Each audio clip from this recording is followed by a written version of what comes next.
Donc l'Opéra d'Areconquista, en fait, c'est un week-end de création collaborative. Et notre idée, c'était de travailler sur la question de l'aménagement des espaces publics, la question de la langue corse et la question de la création. Et ça a donné un appel à participation très large, ouvert à tous les publics, des étudiants, des professionnels, des amateurs, du grand public, des jeunes, des vieux. Certains se sont inscrits dans la catégorie mobilier urbain, c'est-à-dire qu'ils ont travaillé sur des bancs, des tables, des giftbox, voilà. Et d'autres se sont inscrits dans la catégorie street art textuel, donc des sortes de fresques ou d'habillages qui mélangent à chaque fois images et textes.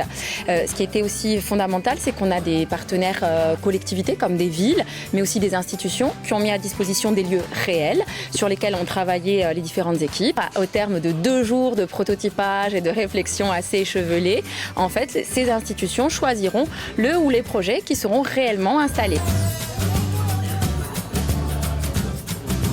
Allora, il nostro progetto con la Sogiobusi per l'Opera d'Areconquista è nata piazza Claude Papi in Lupino, in Bastia, e abbiamo deciso di va in terra 3 giochi a Pampano, che è la Marella, un gioco a salto con cerchi da saltare e una brigantola da cantare, e di nuovo un labirinto per un personaggio di Pescianguilla devi portarlo a un palmento. Aspetti classici e tradizionali per tramandare giochi più anziani o giochi più nuovi e fa che generazioni si scontrino e giochino insieme in un luogo di vita e di spartire che è una piazza in città.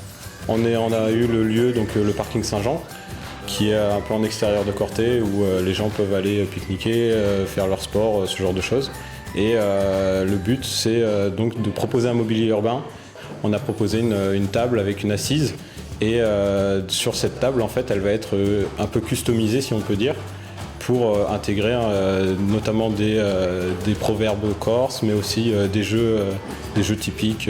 Le plus compliqué, c'est vraiment le budget, parce que ça restreint vraiment ce que vous pouvez faire, quoi.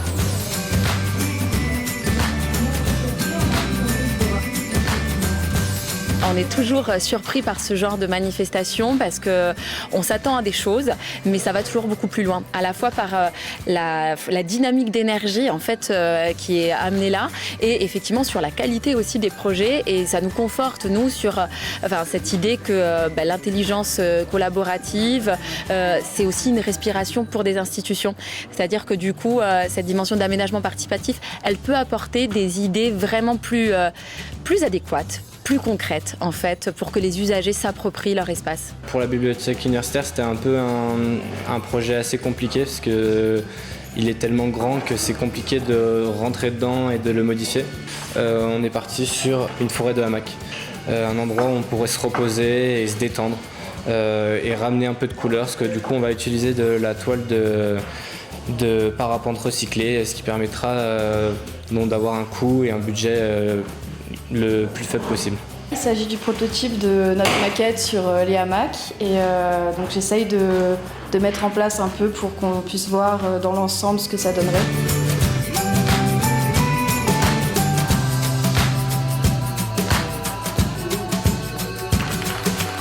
Ce que nous avons privilégié, ce sont les lieux de vie étudiants sur les campus. Il nous semblait important de proposer aux étudiants des lieux de vie pensés pour eux, pour des endroits qui créent du lien social. Ce que j'attends de ces travaux, eh bien, c'était des idées nouvelles, des idées de personnes qui voient ça de l'extérieur et qui sont quand même dans des domaines de création. Je crois que ça va être un peu compliqué parce que toutes les idées me semblent être pertinentes. Donc il y aura besoin d'une concertation quand même entre bien sûr les responsables que nous sommes au Crous, mais surtout avec les étudiants, ce qui privilégie comme changement sur leur lieu de vie.